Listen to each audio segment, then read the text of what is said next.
आत्मीय शिक्षक बंधू आणि भगिनींनो नमस्कार. मी माझ्या शैक्षणिक यूट्यूब चॅनलमध्ये आपल्या सर्वांचं सहर्ष स्वागत करतो. आज आपण या व्हिडिओच्या माध्यमातून दोन महत्त्वाच्या बाबी समजून घेणार आहोत.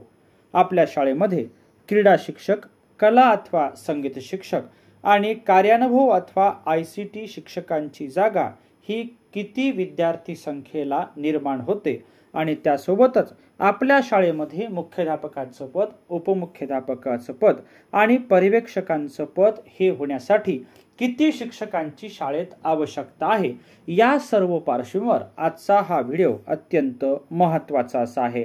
अशाच प्रकारच्या विविध शैक्षणिक बातम्या जाणून घेण्यासाठी माझ्या या यूट्यूब चॅनलला लाईक आणि सबस्क्राईब करा अशी नम्र विनंती मी आपल्याला या व्हिडिओच्या माध्यमातून करतो आहे. सोबतच कला, क्रीडा, शारीरिक शिक्षण, ICT या शिक्षकांच्या संदर्भात जर आपल्याला काही सुचवायचं असेल तर ते आपण कॉमेंट बॉक्समध्ये जरूर नमूद करू शकता. अशाच प्रकारच्या अन्य शैक्षणिक बातम्या, शिक्षकेतर कर्मचाऱ्यांची माहिती आणि शिक्षक भरतीच्या पार्श्वभूमीवर जर विविध माहिती जाणून घ्यावयाची असेल तर डिस्क्रिप्शन बॉक्समध्ये विविध प्रकारच्या लिंक्स या उपलब्ध आहेत, त्याचाही उपयोग आपण घेऊ शकता. आज जो आपण विषय समजून घेणार आहोत त्यासाठी आपण आधार घेतलेला आहे 15 मार्च 2024च्या शालेय शिक्षण व क्रीडा विभागाच्या शासन निर्णयामध्ये. आपल्या सर्वांना कल्पना आहे की 15 मार्चचा हा जो शासन निर्णय आहे हा शिक्षकांच्या दृष्टीनं आता तरी चर्चेचा विषय ठरलेला आहे. यामुळे शिक्षक अतिरिक्त होतात का किंवा संच मान्यतेमध्ये शिक्षकांची पदं कमी होतात का, अशा प्रकारचे अनेक प्रश्न निर्माण झालेले असतानाच याच शासन निर्णयामध्ये कला, क्रीडा, शारीरिक शिक्षक, ICT अशा विभिन्न शिक्षकांच्या संदर्भात सुद्धा महत्त्वाची माहिती आहे. सुरुवातीला आपण ती माहिती जाणून घेऊया. शाळेचा प्रकार इयत्ता 1ली ते 10वी. इयत्ता 1ली ते इयत्ता 10वी पर्यंत शाळा असेल आणि त्या शाळेमध्ये 251 ते 500 विद्यार्थी संख्या असेल तर एक क्रीडा शिक्षकाचं पद हे निर्माण होईल. परंतु विशेष शिक्षक अर्थात कला अथवा संगीत, कार्यानुभव किंवा ICT या शिक्षकांची पदं ही त्या ठिकाणी निर्माण होणार नाही. 251 असं म्हटलेलं आहे. याचाच अर्थ स्पष्ट आहे की ज्या शाळांची संख्या ही 250 पेक्षा कमी आहे त्यांना या ठिकाणी क्रीडा शिक्षकाचं पद हे संच मान्यतेत देय होणार नाही. पुढचा भाग जो आहे तो 1ली ते 10वीच्या संदर्भातलाच आहे. 501 ते 750 अशा प्रकारची विद्यार्थी संख्या असेल तर एक पद क्रीडा शिक्षकाचं, एक पद कला अथवा संगीत शिक्षकाचं आणि एक पद जे आहे ते कार्यानुभव व ICT शिक्षकांचं, असे 3 पद हे त्या ठिकाणी निर्माण होणार आहेत. अर्थात 501च्या वर संख्या असेल तर, आणि 1ली ते 10वी असं म्हटलेलं आहे. अर्थात या ठिकाणी 11वी 12वीचा उल्लेख नाही. आपल्या राज्यातल्या बऱ्याच शाळा या 5वी ते 10वी आणि 5वी ते 12वी या प्रकारात मोठ्या प्रमाणावर येतात. अर्थात या ठिकाणी मात्र 1ली ते 10वी असा शब्द प्रयोग केलेला आहे, हे आपल्याला लक्षात घ्यावं लागेल. पुढची जी संख्या आहे ते 751 ते 1000 या ठिकाणी मात्र क्रीडा शिक्षकांची 2 पदं ही निर्माण होतात आणि एक पद जे आहे ते कला संगीतसाठी 1 आणि कार्यानुभव व ICT साठी 1 अशा प्रकारची पदनिर्मिती या ठिकाणी दिसते आहे. 1000 ते 1250 या संख्येसाठी 5 पदं, 1251 ते 1500 पर्यंत 6 पदं आणि 1500 व त्याच्या पुढे असेल तर क्रीडा शिक्षकांची 3 पदं, 2 पदं ही कला किंवा संगीत यांच्यापैकी आणि 2 पदं कार्यानुभव किंवा ICT यांच्यापैकी असे 1500च्या वर विद्यार्थी संख्या असेल तर त्या शाळेमध्ये 7 शिक्षकांची पदं ही निर्माण होतात. हे झालं 1ली ते 10वीच्या संदर्भातलं. आता आपण विचार करू 8वी ते 10वीच्या संदर्भात. जर 8वी ते 10वीच्या संदर्भात विद्यार्थ्यांची संख्या 151 ते 500 असेल त्या ठिकाणी क्रीडा शिक्षकांचं 1 पद हे निर्माण होते. आपण जर वर पाहिलं तर आपल्या लक्षात येईल की 1ली ते 10वी साठी 251 ते 500 असं म्हटलं होतं. पण या ठिकाणी मात्र 3च वर्ग आहेत, 8वी 9वी 10वी, त्यांच्यासाठी मात्र 151 पासून समोर असं म्हटलेलं आहे. सर्व शाळांमध्ये क्रीडा शिक्षकांची ही नितांत आवश्यकता असते. शाळेला शिस्त लावण्याची महत्वाची जबाबदारी सर्व शिक्षकांसह क्रीडा शिक्षकांवर विशेष असते. त्या अनुषंगानं क्रीडा शिक्षकांचं पद देय होणं याची नितांत आवश्यकता आहे. या ठिकाणी मात्र 8वी ते 10वी साठी 151च्या वर जर संख्या असेल तर एक क्रीडा शिक्षकाचं पद हे देय होते. 501 ते 750 मध्ये 3 पद देय होतात. त्यातलं एक पद क्रीडा शिक्षकाचं, दुसरं कला किंवा संगीत यांच्यापैकी एक आणि तिसरं पद हे कार्यानुभव किंवा ICT यांच्यापैकी एक, असे 3 पद होतात. 751 ते 1000 साठी या ठिकाणी 4 पद, 1000 ते 1250 साठी 5 पद, 1251 ते 1500 साठी 6 पद आणि 1500च्या समोर 1500 व त्याच्या समोर 7 पद जी आहेत ती निर्माण होतात. अशा प्रकारचा ह्या 8 ते 10च्या संदर्भातला आहे. अर्थात या ठिकाणी अजून एक भाग दिसतोय 1251 ते 1500. 1500 जर एखादी विद्यार्थी संख्या असेल तर वरच्या कॉलम मध्ये 6 पद दिसत आहे आणि 1500 व त्याच्या पुढे म्हणजे त्याच्यातही 1500 आहे तिथे मात्र 7 दिसत आहे.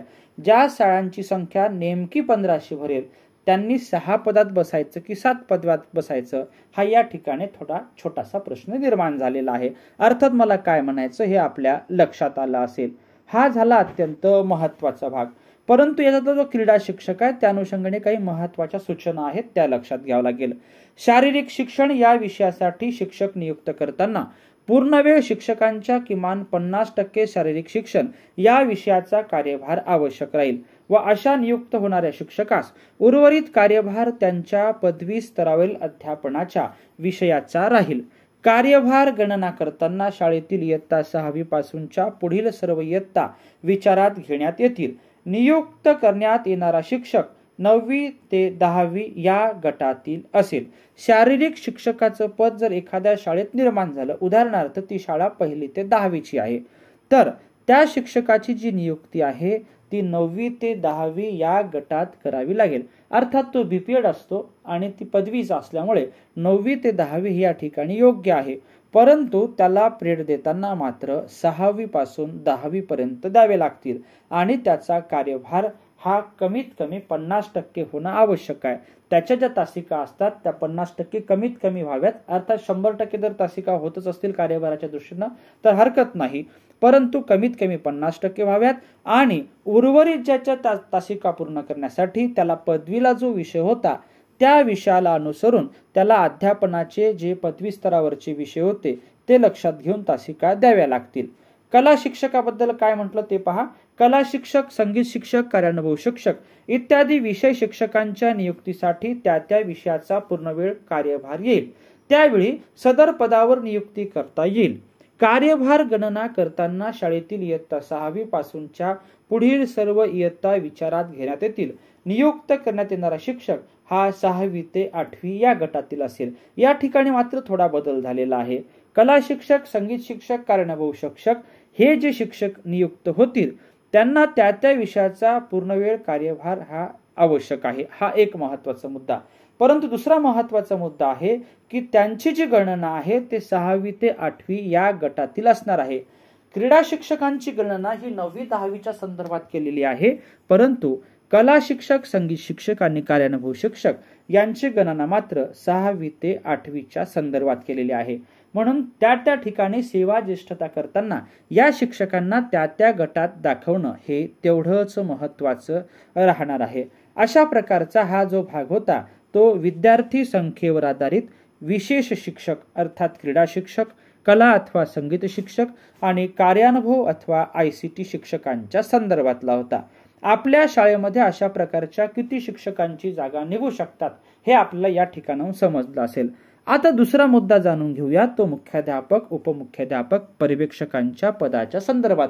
माध्यमिक शाळेला अनुसरून आपल्याला सर्वांना या ठिकाणी एक गोष्ट लक्षात ठेवावी लागेल. मुख्याध्यापक असो, उपमुख्याध्यापक, पर्यवेक्षक, शिक्षक, विशेष शिक्षक, शिक्षकेतर कर्मचारी हे सर्व जी पद आहेत हे केवळ आणि केवळ आपल्या शाळेतल्या विद्यार्थी संख्येवरच अवलंबून आहे. त्याच्यामुळे कमीत कमी संच मान्यतेमध्ये जेवढी पदं आहेत, मी कमीत कमी शब्द वापरतो, तेवढे तरी विद्यार्थी आपल्या शाळेत राहणं आवश्यक आहे. जर ते राहिले नाही तर अतिरिक्त शिक्षकांची संख्या ही दिवसेंदिवस वाढेल आणि त्याचा त्रास अतिरिक्त शिक्षकांना होईलच. परंतु शिक्षक जेव्हा अतिरिक्त होईल तेव्हा त्याच्या तासिका सुद्धा अन्य शिक्षकांना घ्याव्या लागतील आणि त्याचा परिणाम हा शाळेच्या संपूर्ण व्यवस्थापनावर सुद्धा होऊ शकतो। म्हणून आपल्या शाळेतले शिक्षक अतिरिक्त होणार नाही यासाठी सर्व शिक्षकांनी टीम वर्क करून काम करणं हे तेवढंच महत्त्वाचं आहे।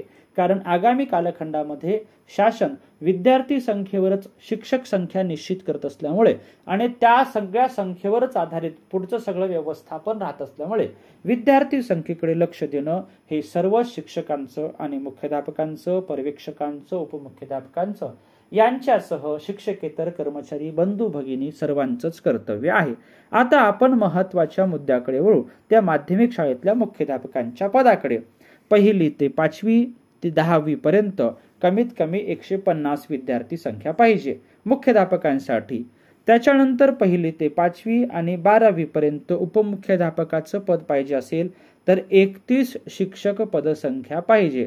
म्हणजे 1 ते 5, 6 ते 8, 9वी 10वी, 11वी 12वी या 4 गटांनी मिळून उपमुख्याध्यापकाच्या पदासाठी 31 शिक्षकांची पदसंख्या पाहिजे, विद्यार्थ्यांची नव्हे। मुख्याध्यापकांसंदर्भात 150 किमान विद्यार्थी संख्या म्हटलं, परंतु उपमुख्याध्यापकांच्या संदर्भात 31 शिक्षक संख्या म्हटलेलं आहे। हे आपण या ठिकाणी लक्षात घ्यावं।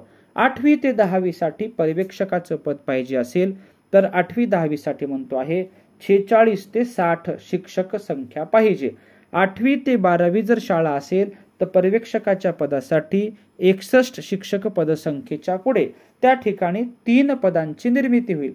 अर्थात पर्यवेक्षकाचं 1 पद जर पाहिजे असेल तर आपल्याला या ठिकाणी शिक्षकांची संख्या ही 16च्या वर पाहिजे, 46 पर्यंत। 46 ते 60 शिक्षक पदसंख्या असेल तर 2 आणि 61च्या पुढे असेल तर 3 पर्यवेक्षक मिळू शकतात। अर्थात हा सगळा जो प्रपंच आहे तो केवळ आणि केवळ विद्यार्थी संख्येवर अवलंबून आहे, हे आपल्याला या ठिकाणी नक्कीच लक्षात आलं असेल। अर्थात हा 15 मार्च 2024चा शासनाचा महत्त्वाचा शासन निर्णय आहे, हे आपल्याला या ठिकाणी लक्षात घ्यावं लागेल। या संपूर्ण विषयाचं विवेचन केल्यानंतर आपल्याला काय वाटते ते कमेंट बॉक्समध्ये जरूर नमूद करा आणि माझ्या या चॅनलला लाईक आणि सबस्क्राईब करा अशी पुनश्च नम्र विनंती करतो आणि आपली रजा घेतो। आपल्या सर्वांचेच मनापासून धन्यवाद।